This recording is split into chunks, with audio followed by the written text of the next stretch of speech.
Hi friend, आज आम करवा फूलकोबी पत्रर तरकारी। शुखिला शुखिला चाहिए करें, चाहिए टिके जस्ट झोल रखिपारे। तो से आम करवा प्रथमे पत्रटी को आम भल भाव टिके काटी ताकू भल भाव धोईदबा।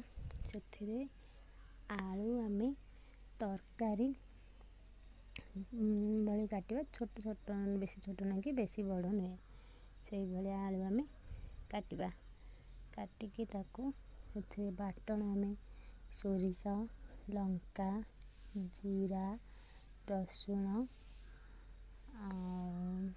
पियाज एतिकी बाटिबा। बाटिकी ताकू आम से दबा।